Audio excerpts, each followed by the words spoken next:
Trump made Putin back down after Ukraine struck one of the most notorious brigades of the war, a Russian unit linked to the Bucha massacre, and used by Moscow as part of the military machine that still tries to crush Ukrainian resistance. This Monday, June 1st, 2026, the case is significant because it brings together three signs at the same time. Ukrainian drones reaching Russian targets far from the front line, Crimea facing logistical pressure, and the Kremlin once again threatening Europe after seeing its own men become targets. The difference shows when Trump enters the picture. Moscow provokes European leaders. Against Trump, Moscow measures its words. What was hit? Why did Putin feel the blow? How did Trump change the tone of the Russian threat? I'll tell you all about it in a moment. If you like this kind of straightforward and no-nonsense content, consider subscribing because we have videos like this every day. Ukraine attacked positions linked to Russia's 64th Motorized Rifle Brigade, a unit mentioned by Ukrainian authorities as one of the formations associated with the crimes committed in Bucha in the Kyiv region in 2022. The attack was carried out by drone operators from Ukraine's unmanned systems forces against the training area and military structure used by Russian forces in occupied territory. The 64th Brigade became a notorious name because Bucha was not just another episode in the war. The city was scarred after the Russian withdrawal, when the bodies of civilians were found in the streets and in occupied urban areas. For Kiev, targeting a unit connected to that past has both military and political value. Militarily, because it reduces training, mobility, and command capabilities.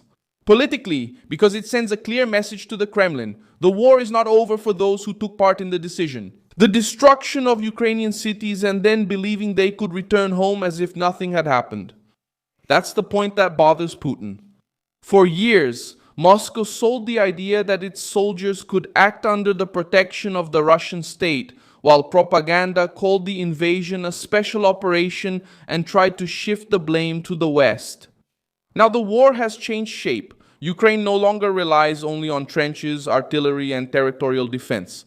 Kyiv uses drones, intelligence, tracking, and precision strikes to reach targets that once seemed safe. The Terror Brigade was hit during this new phase, in which the battlefield spreads to depots, routes, training centers, and support areas. Putin doesn't back down because he's moved. Putin backs down when he realizes the cost. Russian rhetoric usually grows when it faces weak leaders, empty statements, and endless meetings. But the same rhetoric loses strength when it faces a tough American response. That's what happened when Dmitry Medvedev, former Russian president and current heavyweight on Russia's Security Council, started using nuclear rhetoric against the West. Trump responded by saying that he had ordered the movement of American nuclear submarines to appropriate regions because a threat had been made and the Americans would protect their people. After that, the Russian tone against Trump became more cautious. That's where the interpretation changes. Ukraine strikes the brigade linked to Bucha and shows that the Russian military machine can be hunted. Trump appears as the leader who doesn't turn a nuclear threat into an academic debate. He turns a threat into deterrence. This word is simple. The enemy thinks twice before crossing the line because they know there will be a response. Putin understands this language. The Kremlin can mock the European Union, attack Macron, Starmer, Ursula von der Leyen, and other European leaders. But they know the United States under Trump doesn't see intimidation as just diplomatic theater. The attack against the Russian brigade came along with another serious problem for Moscow: logistics. Ukraine has expanded its drone campaign against routes, fuel trucks, energy infrastructure, and refineries. In occupied Crimea, drivers started facing lines, restrictions, and a lack of gasoline in areas controlled by Russia. This hits a sensitive point of Putin's power because Crimea has been used for years as a political trophy. It was sold to the Russian people as proof of strength. Now, when fuel is lacking, convoys are attacked, and routes are under threat, the symbol starts to become a concern. Russia annexed Crimea in 2014 and turned the peninsula into a centerpiece of its narrative of greatness. The problem is that an occupied area needs constant supply. It needs roads, ports, bridges, trucks, fuel, maintenance, and air defense. When Ukrainian drones start hitting this area, the impact is not just on the military map. Meanwhile, Russia tries to compensate for the wear and tear with intimidation. The most serious case happened in Romania, a NATO member, when a Russian drone hit a residential building in Galaxis and injured 2 people. Romania is on the edge of the war and had already been reporting airspace violations by Russian drones since the beginning of the invasion. But hitting an apartment building on the territory of a military alliance changes the gravity of the incident. Even when Moscow tries to deny responsibility, the message that reaches Europe is simple. The war is already spilling into Allied territory.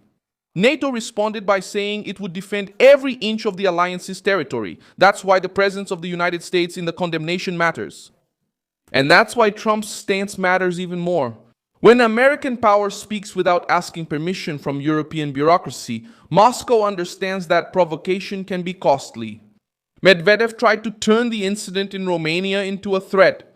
He said that Europeans should get used to less peaceful nights and once again accused European Union leaders of direct involvement in the war against Russia. This kind of statement is not improvised. It's an old Moscow tactic. Deny the attack with one hand and threaten with the other. The Kremlin says it was not responsible, but its political figures suggest that new attacks may happen. Trump comes in right at this point. He has already shown that he doesn't buy into Moscow's nuclear tough guy act. When Medvedev escalated his rhetoric against the United States, Trump responded with nuclear submarines and direct protection for the American people. Ukraine also understood this dynamic. The attacks on Russian units, refineries, depots, and supply routes are not just a reaction. They push Putin out of his comfort zone. For a long time, Moscow tried to keep the war away from ordinary Russian life, away from the elites, and away from the image of absolute control. Now drones are reaching far inland, refineries are shutting down, fuel is scarce, and military personnel linked to war crimes are being targeted. The Russian population is beginning to realize that the war, which was promised to be quick, has turned into a long, costly, and humiliating quagmire.